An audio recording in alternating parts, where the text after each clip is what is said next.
Day one in Chicago is in the books, and the Windy City delivered a whirlwind leaderboard. From rising stars to major winners, it's a dogfight at the top with names like Sergio Garcia, Phil Mickelson, and Dustin Johnson all attempting to pull away from the pack. But while the chase for glory heats up, legends in the game like Henrik Stenson and the Impulsor are battling to escape relegation. The drama is thick, and it's just getting started. Welcome to the Club 54 pre-round show. We have a lot to discuss, but first, let's take a look at that leaderboard as we conclude round one at LIV Golf Chicago. Dustin Johnson and Sergio Garcia leading the way with a 4-under finish over Bryson DeChambeau. Look at this leaderboard, ladies and gentlemen. We couldn't ask for a better leaderboard. Jon Rahm, Phil Mickelson, Brooks Koepka, Tyrrell Hatton. The list goes on and on. It is a absolutely packed leaderboard following round one, and we're here to discuss it. Let's take a look at the team leaderboard as we follow round one. And leading the way, High Flyers GC, Stinger GC, Fireballs GC, Crushers GC, and the 4 Aces. The leaderboard has been so volatile, up and down all day, and to discuss this, we have our LIV Golf analysts, Suen Hang, Jerry Foltz, and our special guest from Legion 13, Tyrrell Hatton. Welcome to the Club 54 post-round show, my friend. Thank you. It was very nice of you to volunteer to be here. Yeah, delighted. His manager's in the back just going, I got this. Well, welcome to the show. We usually would discuss your day amongst ourselves, but the fans would much rather hear it out of your mouth. So if you don't mind, just take us through your day today, Tyrrell. I feel like it was a tricky day. Obviously, the conditions were hard to deal with. It was windy and gusty, so trying to get the right club, the right distances into the holes seemed difficult. I feel like long game was a little bit scruffy, which was easy to do out there, but I putted really nicely. New putter in the bag this week, so honeymoon period, I guess. Well, what we learned last year from this course, that very few people had really heard of because it was new to us, and it seemed like the players really gave it a warm reception, is that it exacts. You have to be so precise on your approach shots. Like you said, in these conditions, that's tough. How frustrating does it get sometimes when you know you're hitting a good shot and it just doesn't turn out good and it repels? Because every green is like a crown almost. Yeah, it's hard to hit into them and trust what they're going to do. Yeah. I mean, even on like 9 today, we're all playing from the fairway, and my balls landed 15 feet short, sort of barely bounced forward and spun back. Cam's pitched a yard past my ball, one bounce almost to the back of the green, and Bryson's was over the back as well, landing in a very similar spot. So they're a little bit inconsistent, as I said. So you kind of just hope that you get some good bounces. You are going to get some funny breaks over the week, but you'd like to think they'll even out enough. Yeah. And well, hopefully in my favour, they work out better for me. But I'm just selfish. It seems to be working out well for you out here, because last year you got a tied 4th. So something about this golf course must suit your game. What do you think? Generally, if I'm playing well, then I'll hit a lot of greens. Yeah. The greens are quite small, and they do have some funky slopes on them. So I guess that can play to my advantage. Generally, I can spin the ball quite a bit, and if they get firmer, then again, that's an advantage. So, but the big thing really is the same as every week, is holding putts. That's something I feel like I've not really done that this season. And the putter that I put in for this week is exactly the same shape, slightly different color as they kind of all are when they come out, but it just comes off the face a little bit faster. So I don't feel like I'm having to do anything different. I've been hitting a lot of good putts, it's just my speed's not been quite right. And today, I mean, my speed was really good, and to be honest, I think that's all just down to the putter. So. Well, Tara, this is your first time on our show. We like to show highlights on this show, and we have a list of some pretty impressive highlights from you. Okay. If you don't mind, take us through your highlights. This is your moment where you can talk a little bit of smack, if you know what I mean. This is for birdie at 2. Birdie at 2. Yeah, I mean, we had 124 in there. I hit wedge to 5 feet. Nice putt. 7. 7. This is happening too quick for me. I can't even remember the 7th hole, but that was obviously a lovely putt. You made birdie. This is your 2nd and 9, the one you were talking about. Yeah, so I've hit grip down, gap wedge into 9. As I said earlier, it landed 15 feet short and sort of had a bit of spin. Left a nice putt just slightly outside the right up the hill. So it was nice to see that one go in eventually. And a couple more good putts, this at 10. Yeah, so the second shot went a little bit further than we expected, but it left a pretty simple putt, to be honest, slightly down the hill, not too much turn, and again, nice to see that go in. 14. I was quite happy to have putter for the fourth shot, to be honest. The short of the green wasn't pretty, and yeah, nice. Again, all my highlights are just putts going in, so it kind of tells you about my day. Pretty good stuff, though. I saw you have a special moment right before our show started. You went over to your teammate, Caleb, and you just gave him some kind words. I just thought it was so cool to see you two just interacting. Were they kind? Could you just talk about that and talk about how it's been for you on Legion 13 with your incredible teammates? Yeah, so I mean, it's been a fun, what was it, year and a half. Like we all get on pretty well. Obviously, Caleb's the youngest in the team, and me being the oldest, I feel like that gives me the right to give him a bit of stick. So I think he'd say that I've given him a fair amount, but that's all part of the fun. I mean, he's down there struggling at the moment with short game, and I just told him to not really worry about it too much. It's so hard to chip around here if you miss the greens. The grass is growing all over the place, so it can either come out dead or comes out hot, and you're sort of in between what it's going to do. But yeah, it's been fun to get to know Tom better this year. I've seen him around from playing DP World Tour the last few years, and he's a fantastic player, and yeah, great guy, and I expect big things from him in the future. And then yeah, me and John, we've done well in the Ryder Cups together, and it's been fun to be around him consistently for the last year and a half, and just seeing the level that he operates at every week is impressive, and something that I think we can all aspire to be like. Yeah, he's a great player, and yeah, a good guy off the course too. Well, I'm glad you're having fun with the team, because I'll tell you what, it's a whole lot of fun watching you guys play out there together as a team. Now, before you go, there's this thing we do called form check. Oh, yeah. Where we have fans submit their swing, and you check their form. And it's more entertaining the more honest you are. So if you don't mind, be generally honesty is one of my good traits. Yes, we know that. We're expecting great things from you. I'm not sure the angle is helping us out much, but it looks like balance is an issue. Maybe too many beers before the shot. It's funny because this guy's asking when are tryouts. He's trying to be on Legion 13, perhaps. I don't know. I think the only tryout he's got is maybe in the 19th hole, and seeing if he can drink anyone under the table. That's brutal. Here's another one. What do you think of this? Well, he's giving it the walk-off, but I mean, oh, wow, I've just seen where the ball's gone. He gave it the old Henry Hoover up the inside on the backswing, and then seemed to back out of it. He was looking to see where it had gone before he'd even hit the ball. Yeah, we'll give him a 10 for confidence, right? All right, let's do one more. Here's another one. I think he was walking after it for the reload.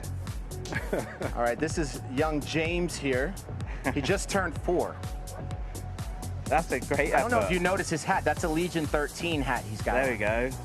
That's awesome. I mean, at that age, you just want to see kids having fun, and when they hit the ball, it's exciting, and I guess the only hope you can have is that they enjoy it enough to want to keep playing and keep improving as they get older. All right, here's the last one. This is a great camera angle. Mate, he's breakdancing here, though. Bro is a unit. It's like a little, almost like moonwalk, like side moonwalk in the backtswing. Is there anything you can say to help that guy? Close your eyes. That's good. That's good. Well, Tyrrell, finally, when we look at the leaderboard, I think, Jerry, you said on air, we have 6 major champions, 18 major, of the 18, top 11. Yeah, in the top 11. When you look at that, what is your mindset going into the weekend? Do you embrace that is the leaderboard that we have? Yeah, I mean, I think I've proved that if I can play well and get myself into position, then hopefully I can go on to win the tournament. I've managed to do that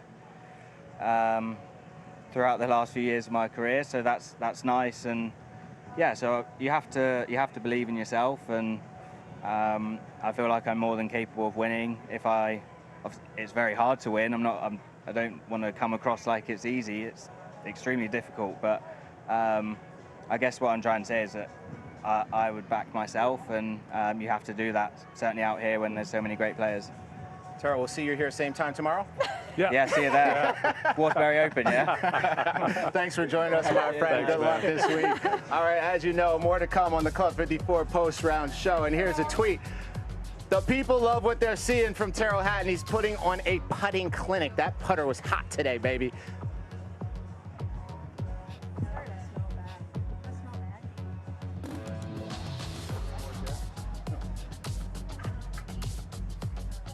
All right, now at LIV Golf, we're all about the access, baby. Let's listen in to Phil Mickelson during his round today. So I like gap. You? Oh yeah, absolutely. Okay. Yeah, The reason is I don't want to keep hells in one and have the wind knock it down. Right. When we hit a good gap, it'll get up in the air and shouldn't get back there. I know. I think that's plenty of club. Yeah. That's a good normal one. So I have a 283 carry at the middle bunker. Does that sound right to you? Yeah. And Yeah, then I it's got like 340 to go through at the left one now? Yeah. Okay, Yep. so our line is probably like right between the two, ideally, huh? Yes. We can carry it if we're at that bunker. Yes. Oh yeah. Yeah. So you're up 5 for sure. Yeah. Yeah. It's because it's pretty much straight right to left. I mean, just Kind of like this ripping. it's just a good 9, huh? Yeah. Because I feel like I got to ease into the 8. And then it's gonna be harder to hold it. Okay. Yeah. And so we're aggressive through the ball. So perfect. Okay. This does run away. It's I'll keep it soft up the enough. right. Okay. As opposed to you just hit it to our widest area here and have a wedge in. That'd be, have a, Ideally, I'm going to try to get it right up in here. okay. So I have a little bit better. It's always a good day when Phil Mickelson is at the top of the leaderboard. He said in his interview that his caddy just seems to say the right things at the right time. It's a pretty good luxury to have, especially when you're as good as Phil Mickelson. Yeah, caddy's part expert and part psychologist, part friend, part parent at times when need be.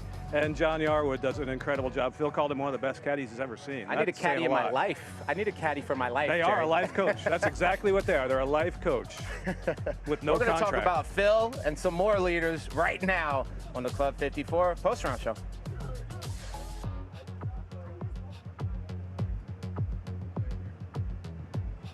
All right, as we conclude round 1, leaderboard right here for you. Dustin Johnson and Sergio Garcia. Look at this, 3 Masters champions at the top of the leaderboard. Well, if you keep going down, there's more. Phil Mickelson in the game. Brooks Koepka, Bryson DeChambeau. This is the leaderboard that we've always wanted to see. These guys are giving us the show that we've always wanted. This is pretty incredible, but our leaders... 18 majors in the top 8. Yeah. 18 majors in the top 8. That is, Wow. I mean, we're you know, it's an embarrassment of riches out here with the talent we have each and every week. We're not used to a leaderboard like this. At times, it was almost a throwback for a while with Phil and Sergio up there, and then you got all the other guys in their 30s who've done extremely well. Tyrrell being one of them, no majors yet, but it's just an incredible leaderboard, and I think that's almost always, to me, a testament to the playing conditions, to the golf course. And this golf course, like I said in the early show, unheralded because it's a public course, it's a muni, and we're surrounded by so many legendary courses in this area, but it holds its own against the best players in the world. It was awesome. Yeah, for sure. It's so good to see Sergio Garcia and Dustin Johnson going head-to-head. Sergio started this season hot, getting his first individual title in Hong Kong. Fireboss GC started off 4 consecutive wins at the top of the season. Now, Sergio's doing what Sergio does. Is this start of round 1, is this a sign that he might take it this week? What do you Wow, What do I you don't know. think, Sue? It's a tall order considering that leaderboard that we're Right. looking at. I mean, there's so many great players, and by the way, there are guys behind that might not be major winners, like Burmester, who's looking for Right. a win this season, who hasn't played as well as he's like to. Tyrrell Hatton, who was just here, talked about how good he is playing, and he believes in himself. So I don't know. I mean, that's 2 days of golf is a lot of golf left to be played with these types of conditions, and you look, Garcia, the only thing for him is his putter. Right. If he runs hot with that putter, yes, that could be difficult to catch. But we got Phil behind him. We got DeChambeau. We got Rambo. It's a stacked leaderboard. That's tough to pick. It means he's confident again because he had some good stretches already this year, played really well, and then hasn't been his best the last, 6 weeks, 5, 6, 7 weeks, it means he's confident again. And when Sergio's confident, like all the rest of those names, they're not afraid of winning, and they don't forget how to win. Sergio hasn't forgotten how to win. Yes, can he be one of the guys to beat? Sure, but you're surrounded by guys who want to be the guy as well. So there's nobody on there you can pick out as a favorite to win right now. Yeah. Cool, let's take a look at Captain of Fireboss GC, Sergio Garcia, and the highlights from round one. Here's Sergio. This is his second at the second. This is a part of his game that's just so impressive. Hasn't been as sharp, Jerry, in the last 6 events or so with that club. The second at number 5, and like David Faraday said, the guy's been one of the greatest drivers of the golf ball for the better part of the last 3 decades. Such a dynamic ball striker, can make the golf ball do anything when he's feeling good about his swing. And like you mentioned, this is the key right here. Sergio's fortunes rest on that club. When he's hitting it like he is, has to make the putts, and today he had the speed very nicely dialed in. Yeah, he's got a new putter in the bag. Now this one out of the right rough, his second at 11. I'll tell you what, watching him hit golf balls on the range, it's like a musical. It's a dance. It's got, the rhythm is so great. The way he shallows the club is, I don't know, I've always loved watching him. With Sergio being 5th in the standings right now, at this point, what should his goal be? Win. Win and then win again, and hope that his team wins as well. Yeah, he's got no chance at the title. I haven't done the math to see if he's got a chance at 3rd. I believe he does, but it would take likely a couple wins to do it. And there was another beautiful highlight from Sergio. And this is his 3rd on 14. This was incredible. Rahm had just had that shot a few minutes earlier in a previous group, and it went screeching by the hole. He did it exact same shot, did it to perfection. It's going to be fun to see what Sergio Garcia pulls off this week, but a team that I wanted to discuss, the Majestics. At one point, 3 of the 4 players of the Majestics were facing relegation. At the end of today, only 2 of them are facing relegation. But what would it mean for the league, for an iconic team like the Majestics, to almost the entire team to be facing relegation as we end the season? They haven't been competitive in a long time. They have not been competitive. They show signs of that brilliance that got them to the place where where each of those guys enjoys a reputation as players and legends within the game, if you will. But they haven't been competitive. Many of them are getting to what would be the sunset of their competitive career. Phil Mickelson and Richard Bland, of course, they give you hope that that's not the case yet. But the results have not been there for Poulter this year. Stinson's had an off year. Westwood started playing better, but he still, at one point today, was in the relegation zone. What does it mean to one of the most successful franchises out here if they lose 1, 2, or even 3 players, all captains within the team? Relegation's relegation. You're not saved this year at all or ever again. So they have to go out and find new players. They have to go recruit. They have to sign free agents. And like somebody said earlier today, the name is Majestics. You can't be majestic and finishing last. And the organization knows that. It's a hard truth. It's a hard reality. But it's the nature of LIV Golf. Exactly, and it's a harder reality considering the resume that those 3 players have who are at risk of relegation. I mean, you have a major champion in Henrik Stenson. You got Ian Poulter, who's had a very successful career. Lee Westwood was world #1 at one point. I mean, for them to be even threatening the relegation zone is shocking, I think, to a lot of us. Yeah, but how do you balance legacy and results when you're evaluating these guys? I am so glad I'm not the person making that decision. And the part where we can't escape from is it might not be their decision if they get relegated. They're gone unless they win the promotion event for 1 spot. They're gone. So the team will have to face those. They're going to have some really, really tough talks. And, you know, the guys could hope they could play their way back in through the international series or wherever they choose to try and ply their trade moving forward. But if they're gone, and the team has to face that reality. Then it's a question of who do we go get now? Who can we go get? And we can speculate on that till the cows come home. Of course, we do that all the time. The LIV fans do that all the time. For sure. And even the ones who aren't LIV fans do it all the time. So and it's fun. It's what makes it fun. But there will be some shakeups this year like we have not seen before. Yeah. It is such a shame because I think on a business side, the Majestics are certainly ahead of most teams. Best franchise out there. I mean, the most organized for the longest time. I can't say the most organized now, but the best one out there for the longest time. They started London 22 as organized as anybody.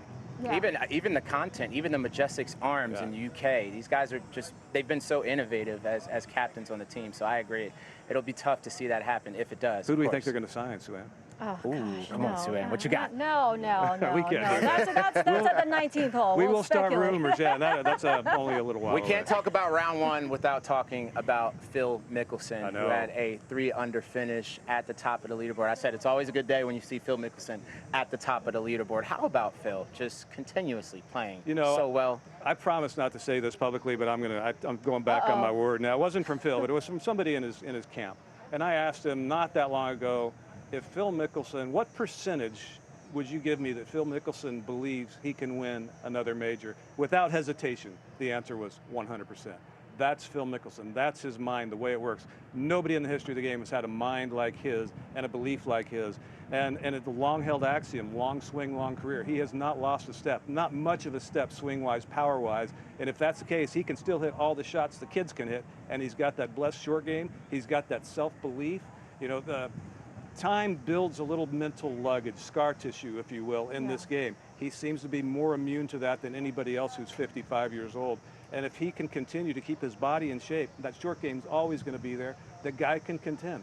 The guy can win. He's proving it this week. He's been proving it all year long. He's proved it. He's the oldest male in history to win a major 3 years ago at the PGA. It's just absolutely, I guess it's 4 years ago now, absolutely amazing what he's able to do at this stage when conventional wisdom has been, you can't do that. I just want to make it clear, Jerry, you are saying that there is a chance Phil could be at the top of that podium into this week. Oh, 100%. There's always a chance. I mean, you can't bet him out of it, but I think the great thing about Phil is, I know we talk a lot about Bubba and the redemption of this season for Bubba. How about Phil? Yeah. I mean, you talk about redemption. He struggled for 3 years when he joined LIV. Everybody talked smack about him. Everyone said he's done, he's over, his career is done. What does he do? He comes back, he finds a new driver, he finds a new way to play the game of golf.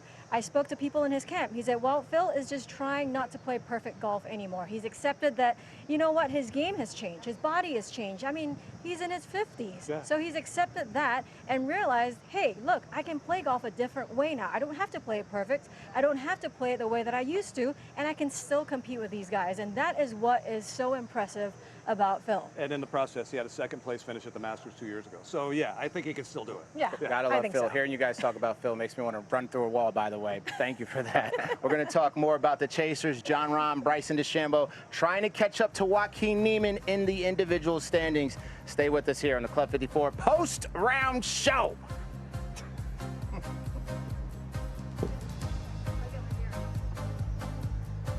All right, and there's DJ getting prepared for round two as we take a look at his preparation. Let's talk about Dustin Johnson. This is a guy who knows how to win. He's won every single year at LIV Golf, except this year. Do you think, by any chance, that is on his mind at this time of the year? Oh, 100%. DJ's an alpha dog. He wants to win. And the fact that he hasn't, and plus, on top of that, underperformed this season, he's definitely pissed, and he wants to win.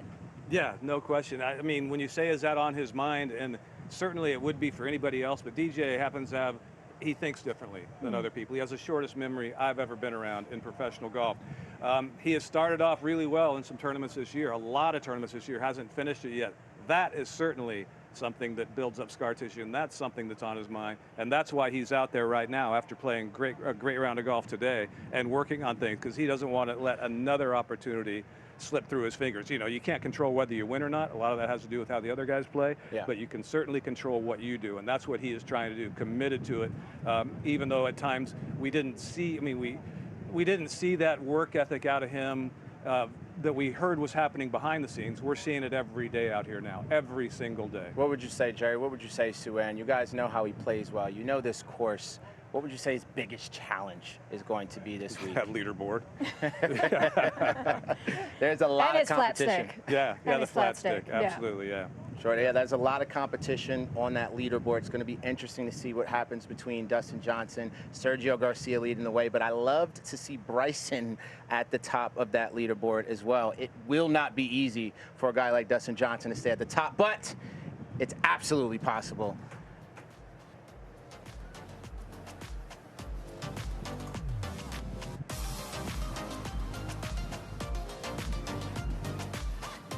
All right, Jerry, I got some news. What? You are wrapped for the day, my friend. I've been fired so many times. We're firing you I've been for fired. the second time today. So, all right, I'm out of here. See you. Bye. You do so well with rejection, Jerry. Bye. We love you. Jerry always does a wonderful job. I didn't expect him to walk off in the middle of us. So dramatic. He's so dramatic. He always needs to have drama surrounding him, you know? All right, we're going to talk more with you, Sue-Ann, but first, Rachel had some fun on the range earlier this week with the one and only Bryson DeChambeau. Let's take a look at what happened. I have the pleasure of being joined by one of the biggest names in golf currently, Bryson DeChambeau. Thank you so much for joining us. Thank you. Now, we've got two big headlines that we want to discuss. And the first one, we've got an amazing stats team here, and they've been working away. And you've improved your accuracy with your driver, but maintained your distance. So we want to dive into that first off, and then we've got one more headline. So can you hit a few and talk about that, please? Yeah, absolutely. Look, from my perspective, I've always tried to be the straightest driver of the golf ball growing up. And then I realized, wow, hitting it farther can be a massive benefit. And so I'm trying to marry the two. And over the past few years, I feel like our game, and I say our game because it's a lot of work with my team, has gotten to a place where I just am more knowledgeable about how to strike it more repeatably. Like, as a junior golfer, I always knew how to be repeatable. I was very consistent with my irons and my driver. And then as I get on tour and try to get more aggressive, things kind of got out of whack, and now I'm starting to soften into that position of knowing how to hit it straight with that speed. A lot of it's just a lot of failure, I would say. Most people don't realize how important failure is to improving in the game of golf and being okay with failure. So that's the one piece of advice I can give everybody out there that is watching this, is be okay with trying things. And then if it doesn't work within 3 or 4 shots, go back to something else, do something else, try something else that's going to make your golf swing and golf game better. I don't like the methodology of, oh, I'm going to just keep hitting the ball and try to ingrain this new motion. Yeah, there are times where some aspects of it are good. If it's really off, if there's something really off, but for the most part, you have a unique body to yourself. You got to work with something that works best for you. Dropping nuggets straight away. So let's talk about that repeatability. There's certain things you do in your technique that help you have consistent impact. What are those? It's a lot of body pressure locks. So I'd call them pressure gauges. So for me, I go internal with my left arm. So I go fully internal, and then I external the lower forearm. So it kind of locks and creates this body lock. So I can't ever get the face to close too much, you know? At least I try not to. There's obviously other things that make the face close, but what I've done is segment each body part out and go, okay, how does that affect the face and path of the golf swing? And so from that, when I learned this 2-3 years ago, and I got a driver in play that's pretty nice for me and consistent everywhere off the face, my accuracy's just gone up like crazy. And ultimately, that's what I did. So I feel in my hands and body where the club face is and how I'm moving every single time.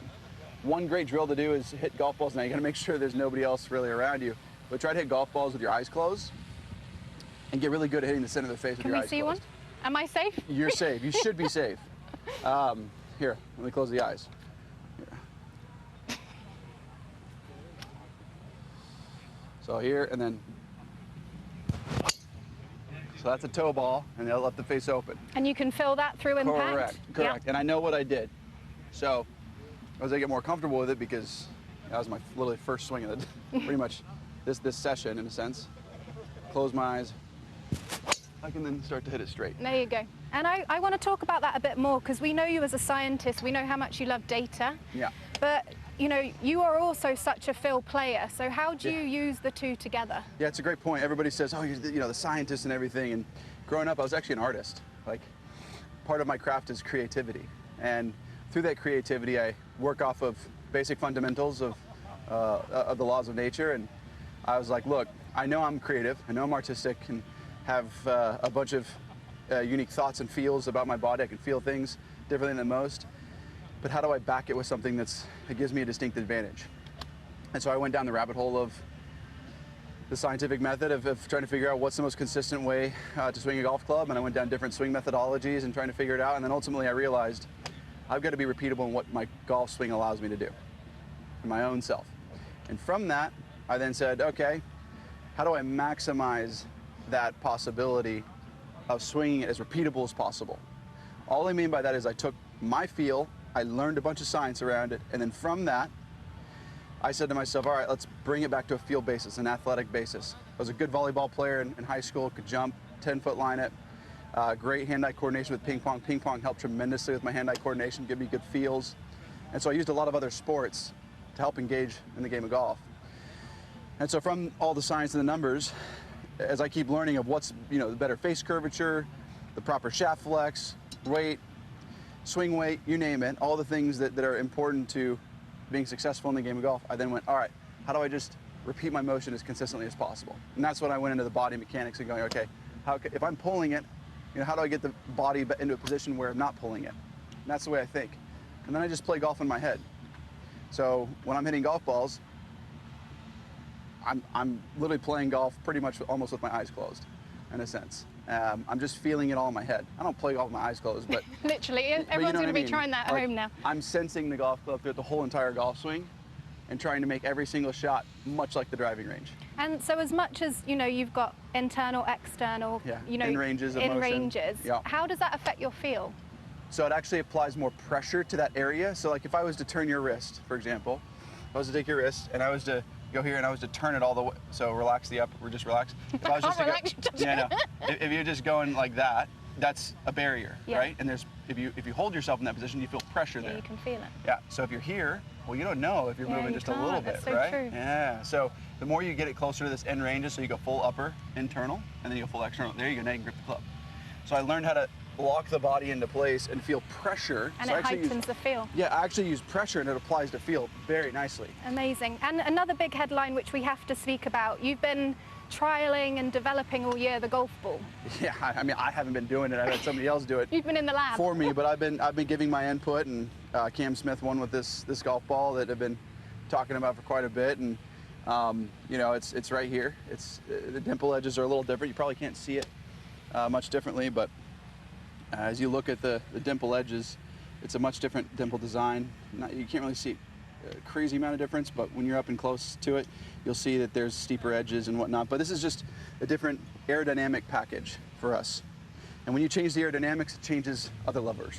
So let's talk about those. Is it spin, launch? What are you seeing the most difference with the new ball? The most difference is in my long game right now. I see the flight go about 15 to 20 feet down in height, which is crucial for me hitting into the wind and crosswind. And I feel the ball is flying a little straighter for me. Are you losing any distance with that? Or? So the funny thing about it is the ball speed is just a fraction less, but I make up for it in landing angle. So it runs out more. It's flatter. So I'm actually not losing anything. If anything, in certain scenarios, I'm hitting it way farther. But this golf ball is affording me that opportunity to hit a little straighter, I believe. Hopefully this week it pans out that way and it works well. You just never know. Like there's so many variables out there that you can't truly account for, like what happens out of the rough downwind on a downslope or side. Like so many things your brain has to know what's going on. All my half shots, all the wedge shots, chipping around the green, how it feels in putting on the putting green, controlling Let's speed. talk about that quickly, because that is a fill game. What difference have you seen with the wedges?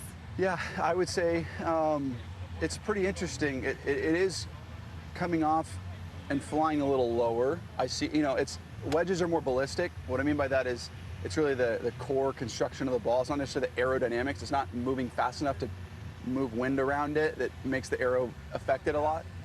So it's more the ballistics and whatnot, but I do notice the cover is being a little softer, so I feel like it's sticking a little bit more and launching just a fraction lower, which is good for my game. Let's see another one. Yeah, sure. So this is a regular ball, so you won't see lower launch here, but let's see if I can get to 190 ball speed for fun. The eyes open? Eyes are open. Yeah, that's nice. That is very good. Only 83 ball speed, but that's just me warming up. Should get to 90. Final question for you, Bryson. You're always looking for extra 1%. If you've got this dialed in, what is next? Wedging, even lower launches and more control. Got you. Putting, reading greens better. And then, honestly, for me, the more I can just consistently drive it in the fairway and my wedge is closer, give myself more opportunities for birdie anywhere and everywhere, I feel like I'm going to get to that Scotty Scheffler level. I'd be scared. Right, let's see one more. 190. 190. Let's see if I can do it. Here, I'll just do it for fun here. That should be 90. That's yeah, beautiful. 93 there. Bryson, thank you so much. I find you one of the most fascinating golfers on the planet. So thank you for giving us the gift of all this information and No play problem. well. Just having fun and trying to inspire a younger generation. And honestly, for me, I can't wait to just play tournament golf. It's a lot of fun. Get out there tomorrow. Good luck this week. Thank you. You gotta love captain of Crushers GC, Bryson DeChambeau. That was pretty cool. Yeah. I got a lot of work to do after watching that. And now live joining us in the post-round show, Rachel Drummond out on the range. Rachel, tossing to you. What's going on out there? Kristen, talk about mind blown. There are so many elements that these guys are trying to advance with 1% all the time. And a man like Bryson doesn't want to change his technique. He wants to find equipment that can help him. So I just spoke with Adam, who's Thomas Peters' caddy, and he said how these golfers out here are actually using different years of the Titleist golf balls. So they've got some players that are using balls from 2005, 2018, and eventually he thinks that golfers will have golf balls for them. I feel like I'm juggling. Right, we're going to go through the balls quickly. So we've got the Pro V. This is used by golfers like Casey, and it spins more around the greens. Then you've got the Pro V1X, which is higher launch, higher spin with the long game. So we've got people like Bubba, Neiman using that golf ball. And then as we had Bryson, who's just behind me, who's still working on the golf ball, he's got one that's, you know, spinning less because he was struggling with spin with his driving irons, his long irons, but also his wedges. So he said he's got a bit more control. But I spoke with his caddy and he said that anything downwind, it's still just going too far. So this is something that is going to have to evolve over time, and it's not a quick answer, but they're just trying to make small advances all the time. So we see it day in, day out with these guys, and it's easy wins if they can sort out their equipment rather than having to change anything technically. But I find it fascinating. I can't play with 4 golf balls, but I'll need that on one hole, so keep it for me, Rachel. But I want to kind of pick your brain a little bit, because you talked about all the different golf balls that all these players have. Now, Bryson is a completely different animal altogether, purely because of his ball speed and how hard he actually hits the ball. Now, I spoke to Jibo earlier today. He said it actually spins, the current golf ball that he has, spins 3,400 RPMs less. Can you help give people who are watching perspective on that? Because that's a lot of RPMs. It certainly is, and it just shows how much power this man has. But it's not just the power, it's also the angle of attack, the steepness. His clubs are all the same length. There are all these things that are tying into these equations, and your amateur golfers at home are, unless they're very strong and they're longest drive guys, they're not going to be generating that kind of spin. And with these golf balls, Sue-Ann, I think you can agree, a lot of it for amateur golfers about feel around the green. So these balls, some of them feel slightly softer, some slightly firmer. So the biggest advances they're going to make at home are actually getting on the green and seeing what responds better for their technique. But Bryson, as we know, is an anomaly. I can't even say that word. Anomaly. It is hot out there. But it's fascinating. Did you get that, guys? Yes, we got it. And as usual, thank you so much, Rachel. We appreciate it. I was waiting for her to actually do a juggle. I thought at one point that would have been entertaining for sure. Now, Sue-Ann, we actually didn't have a chance to talk about your day today. We saw Bryson DeChambeau with Rachel earlier this week. You actually followed Bryson DeChambeau today. Am I correct? I did. And you know, just kind of to keep it going on the topic of his golf ball, I mean, I actually saw quite a big difference, especially from 7-iron through to driver. A lot less spin. It's coming a lot flatter for Bryson. So even I had to adjust my eyes, because I'm usually having to look a little farther up. But today I didn't have to. But like, you know, Rachel was saying, that Jibo told her, downwind, it's just still difficult for him to control the ball. But I think he's really happy with it. I spoke to him after the round, and he says he's going to keep it in the bag. He shot 3 under with it today. And look, just like with any equipment change, it's going to take time, especially for someone like Bryson, where there's so much club head speed. He puts so much spin on it. It's just going to take time, and I think we're going to slowly start, if he stays with this golf ball, watch him adjust to his distances, and hopefully, you know what? He's not out of the individual title. There is a chance. It's a big, tall order, but there is a chance. I was going to ask you if you notice a difference maybe in his determination. Mathematically, we know it's still possible for him to win this year, but we know the tone has kind of changed for Bryson going into this week. Do you notice any extra focus? Does it seem like he's hyper determined to possibly still win it this year? Well, he's always hyper determined. I don't think I've seen a different mode with Bryson. I mean, he's got a 0.18 chance of winning. That's a very slim chance, but knowing someone like Bryson, if there is a chance, he will never give up. And he said to me in the post round interview, he's always gonna focus on his own game. He's always going to try and play his best because he knows that's the only thing he can do. And part of this equipment change is attributing to that. You know, that's exactly what he's trying to do. He's not just thinking about this season, he's thinking about the next. And one thing he said to me a couple of weeks ago is, you're only as good as you were last week. And when I saw him at JCB, he said, I didn't really play that well at the Open Champion, and so I'm not that great.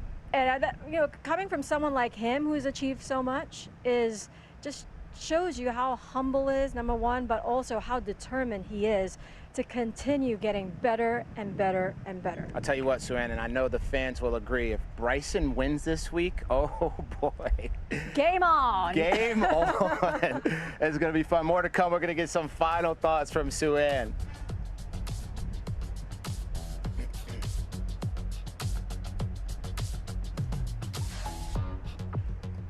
All right, the fans are talking, the internet is buzzing. If you want to join the conversation, all you have to do is hashtag LIV Broadcast. Here are some posts from today we thought were pretty cool. The threat of relegation is bringing out the best in some of the guys at LIV Golf Chicago. I do agree with that. Ogletree and Mito both played.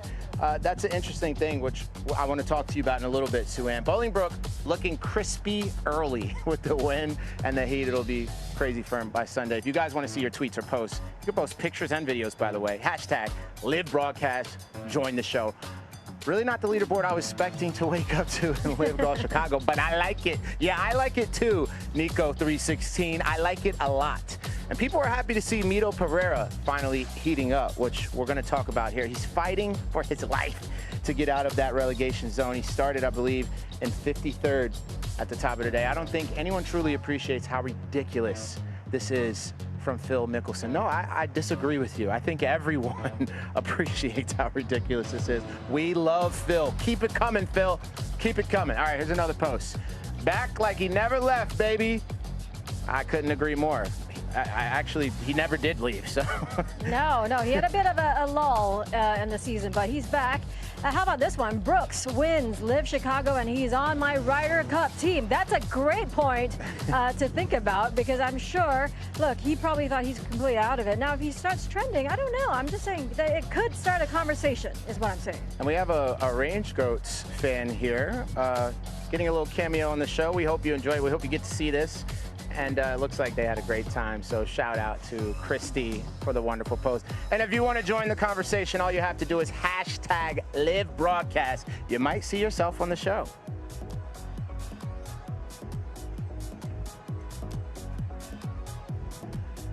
All right, Sue Ann, want to grab some of your final thoughts as we conclude round one and head into tomorrow.